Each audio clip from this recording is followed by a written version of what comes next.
সর্ষের তেল দিয়েছি, এবার কালো জিরে দিলাম, এবার রসুন আর পেঁয়াজটাও দিয়ে দিলাম, এবার লবণটাও দিয়ে দিলাম,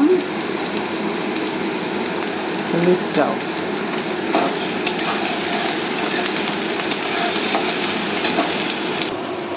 আর এবার ঘাটকুলের ডাঁটাগুলো আর কাঁঠালের বীজগুলো না আমি প্রেসার কুকারে একটা সিটি দিয়ে রেখেছি, এখন এইগুলো ঢেলে দেবো।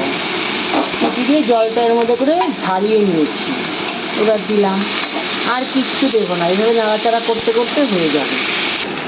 ভাতটাও হয়ে গেছে, উপর দিলে এই তো হয়ে গেছে, ভাজা ভাজা করলাম। তোমরা কি এরকম করে খাও ঘাটকুলের ডানটি? আমরা এইভাবে খাই, এটা খেতে খুব ভালো লাগে জানো, এইটা আমরা খাই। আর পাতাগুলো রেখে দিয়েছি, পাতাগুলো আর একদিন বাটা করব।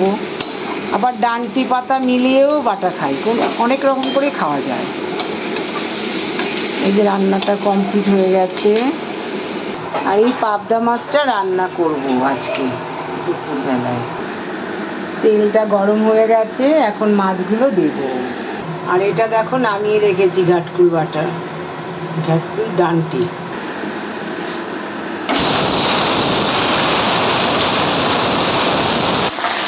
ফোটেই মাছ,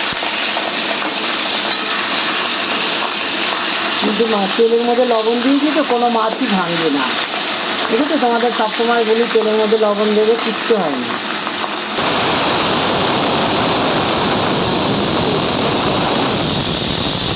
প্রত্যেকটা মাছ একসঙ্গে দিয়ে দিয়েছি, আর কীভাবে নাড়াচাড়া করছি কিছুই ভাঙছে না।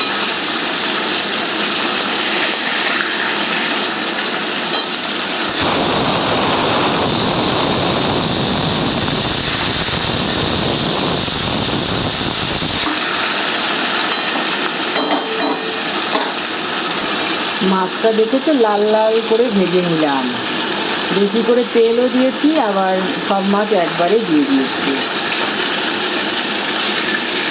তেলের মধ্যে একটু লবণ দিলে না, যত খুশি নাড়ো মাছগুলো কিছুতেই ভাঙবে না।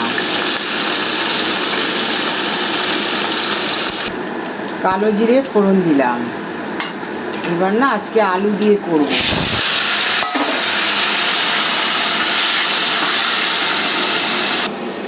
আদাটা গ্রেট করে রেখেছি, কাঁচা লঙ্কা, জিরে, ধনে আর শুকনো লঙ্কা গুঁড়ো, কাশ্মীরি শুকনো লঙ্কা, এগুলো ভাজা হয়ে গেছে, এগুলো সব দিয়ে দিলাম। দিদি জলটা দিয়ে দাও তো তাড়াতাড়ি। ঠিক আছে, কাঁচা কাঁচা লঙ্কাগুলো গোটা তো, নাহলে ছিটে আসবে, ওই জন্য জলটা তাড়াতাড়ি করে দিয়ে দিলাম। হয়ে গেছে, এখন মাছগুলো সব দিয়ে দিলাম।